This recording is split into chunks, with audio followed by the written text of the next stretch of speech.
여러분 코셔 푸드 혹은 할랄 푸드라고 들어보셨는지요? 우리나라는 해썹이라 해서 식품을 제조, 유통, 관리하는 과정에서 인증을 받아 안전한 음식을 나타내는데 무슬림들은 자신들의 경전을 따라 할랄 푸드를 만들고 유대인들은 율법에 적혀진 내용을 따라 코셔 인증을 받은 음식을 만들고 먹는 것을 좋아합니다. 이러한 코셔 음식은 재료의 출처부터 제조 과정, 도구까지 꼼꼼하게 점검을 받습니다. 육류는 특정 방식으로 도축되어야 하고 유제품과 고기가 섞이는 일은 절대 있어서는 안 됩니다. 그 모든 과정을 철저하게 검증받아야만 그 음식이 코셔로 인정받습니다. 그 인증 과정이 쉽지는 않지만 중요한 것은 이런 철저한 검증을 거쳐야만 그 음식이 합당하다라는 그런 신뢰를 얻는다는 것입니다. 우리의 믿음도 마찬가지입니다. 하나님께서는 우리의 믿음을 하나님 나라에 합당한 믿음으로 그렇게 확인하기 위해 환난과 박해라는 과정을 허락하십니다. 오늘 본문 데살로니가 후서 1장에서 바울은 이 박해와 환난 속에서도 믿음을 지키고 통과하는 것이 진정한 그리스도인임을 나타내는 정품인즉 코시와 같은 그런 표라고 말합니다. 오늘은 말씀을 통해 이 고난을 통해 우리가 어떻게 하나님 나라의 백성임을 증명하며 나타내는 것인지를 함께 살펴보고자 합니다. 오늘 본문 데살로니가 후서는 데살로니가 교회에 보낸 사도 바울의 두 번째 편지로 첫 번째 편지인 이 데살로니가 전서가 쓰여진 이후 편지의 내용을 잘못 이해한 자들을 위해 그리고 교회 안에 조용히 들어온 이단들 그들의 활동 때문에 쓰여진 것으로 여겨집니다. 그 전의 편지 데살로니가 전서가 상당히 긍정적이고 칭찬도 있고 권면적인 성격이 짙었다면 후서는 조금 더 훈계적이고 질책이 들어가 있는데요. 1장은 박해와 환난 가운데에서 믿음을 잃어버리지 않아야 할 것을 권고하고 본문 다음 2장에서는 그 이단의 활동에 대해서 주의하며 가르침을 받은 대로 행할 것을 명령합니다. 그리고 3장에서는 바울과 실루아노와 같은 동역자들을 위해 기도할 것과 또한 교회 안에서 게으르게 행하지 말 것을 강조하는데요. 아마도 교회 안에 들어온 이단들이 극단적인 종말론적 시각을 종용함으로써 아무 일도 행하지 않는 그런 풍조가 있었던 것 같습니다. 그런 소식을 들은 사도 바울은 먼저 오늘 본문 1절과 2절 그리고 3, 4절에서 간단히 인사와 하나님께 감사를 올려드린 다음 그들에게 다가오는 심판의 날에 관한 올바른 관점 그리고 마지막 때에 어떻게 견디고 있어야 하는지 무엇에 집중해야 되는지를 말하고 있습니다. 마지막 때에 데살로니가 교인들이 집중해야 할 것은 박해와 환난 중에서 견디어 이기는 것이라고 그렇게 말씀하고 있습니다.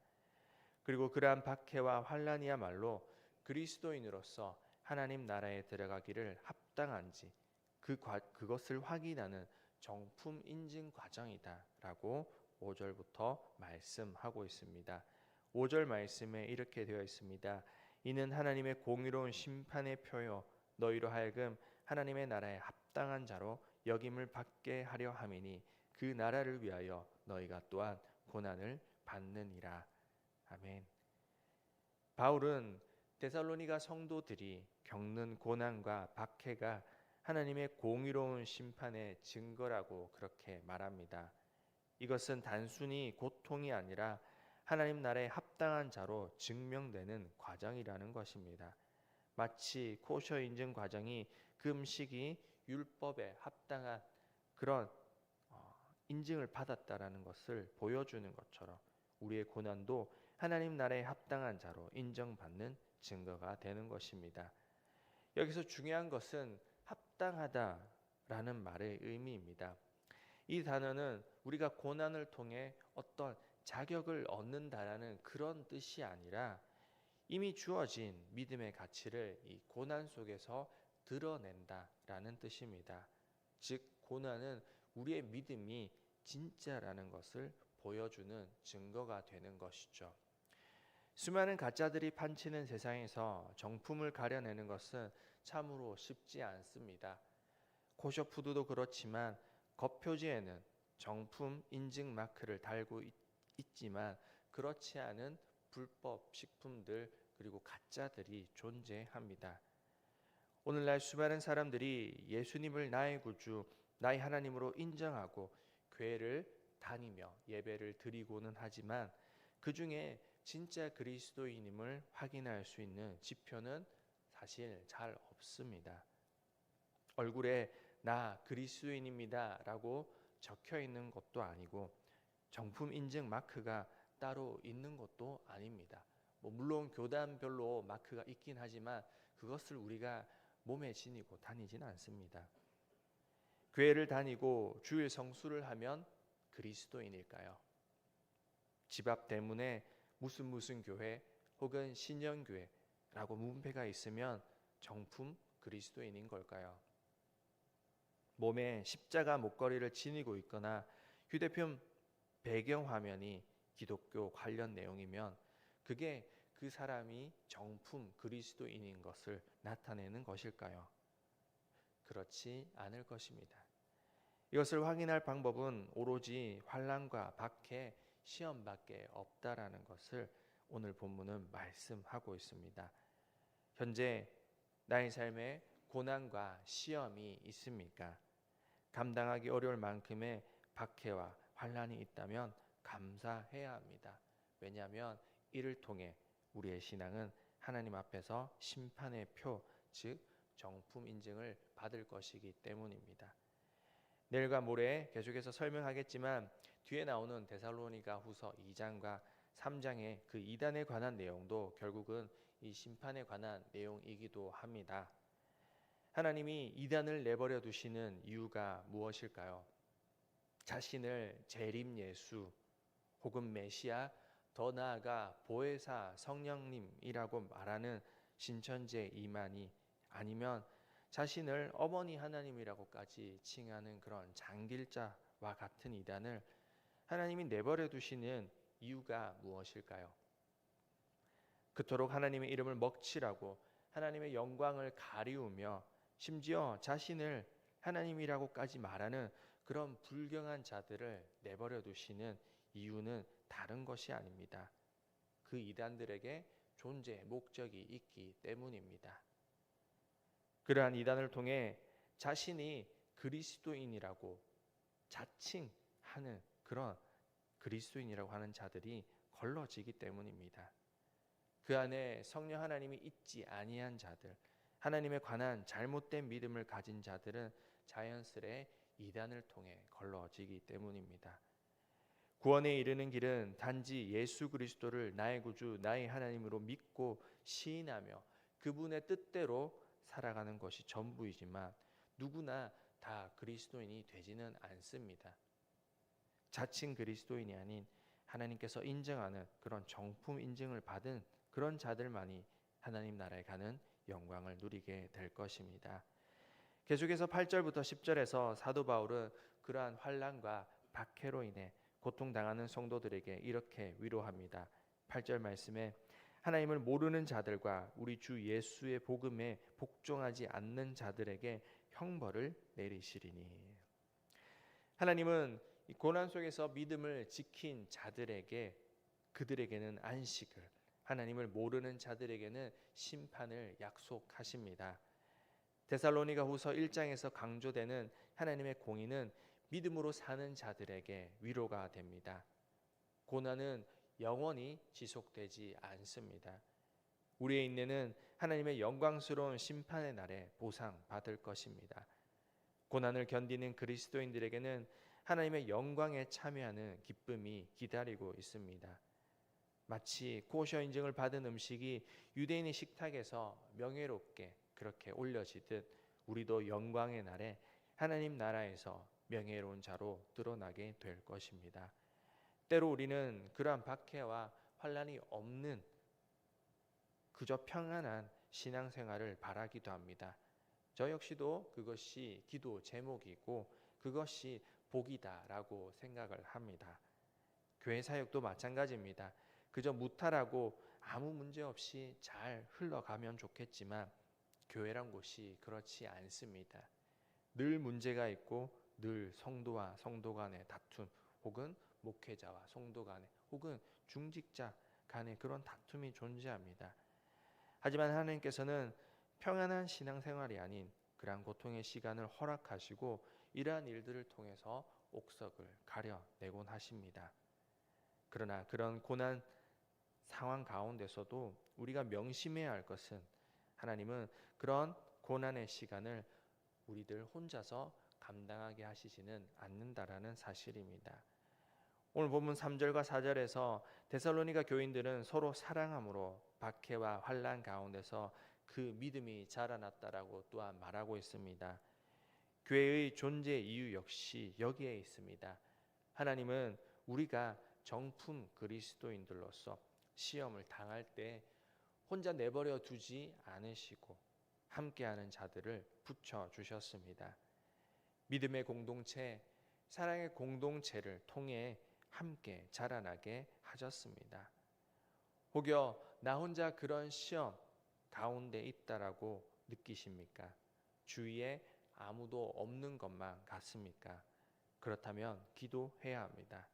하나님께 기도의 동역자를 붙여달라고, 신앙의 선배를 붙여달라고 기도하십시오. 하나님은 그것을 반드시 허락하시고 그러한 가운데 우리의 신앙을 확인하시고 믿음을 연단시키실 것입니다.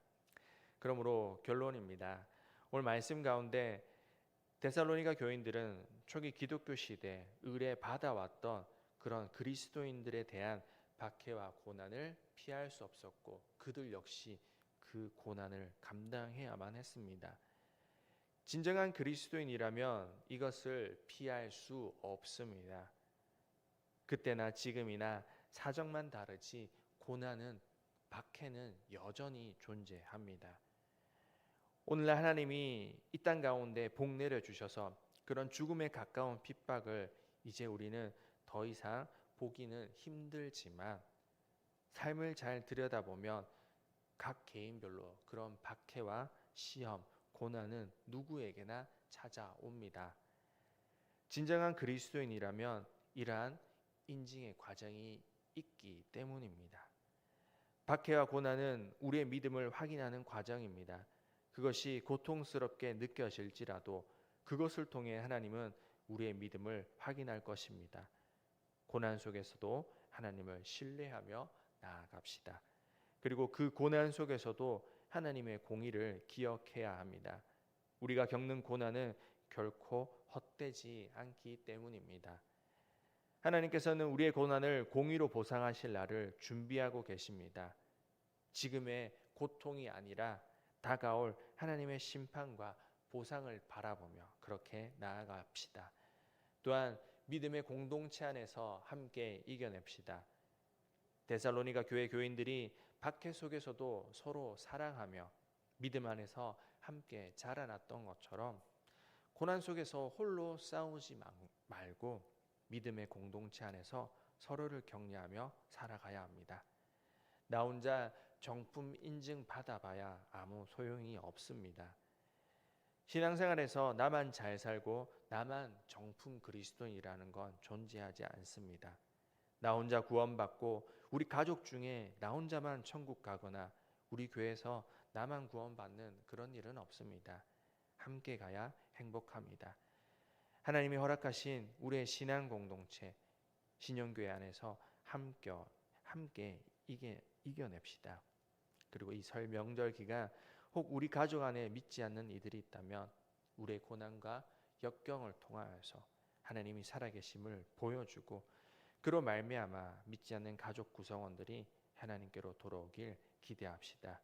그리고 그들이 함께 또한 우리의 신앙의 공동체 안에 들어와 고난을 이겨내는 그런 동역자가 되길 또한 기도합시다. 오늘 그 일을 위해 기도하는 저와 여러분의 삶이 되길 간절히 바라고 소원합니다. 기도드리겠습니다. 하나님 아버지, 오늘 데살로니가 후서의 말씀을 통하여서 고난과 박해, 그런 인내의 시간들이 우리 믿는 그리스도인들에게 반드시 필요한 시간임을 듣게 되었습니다. 그것이 하나님께서 허락한 시간이고 그 시간들을 통하여서 우리가 진정한 그리스도인임을 확인하는 그런 시간이 됨을 듣게 되었습니다. 우리 모두는 그런 시간들 필요 없다라고 생각하고 그저 복받길 바라고 그저 평안한 삶을 살아길 바라지만, 그럼에도 불구하고 하나님께서는 우리 각자에게 그런 고난의 시간을 허락하시고 신앙의 사춘기를 겪게 하신다라는 것을 저희들 기억하고 날마다 그 하나님의 허락하신 시간들 가운데서 감사함으로 나아갈 수 있길 원합니다.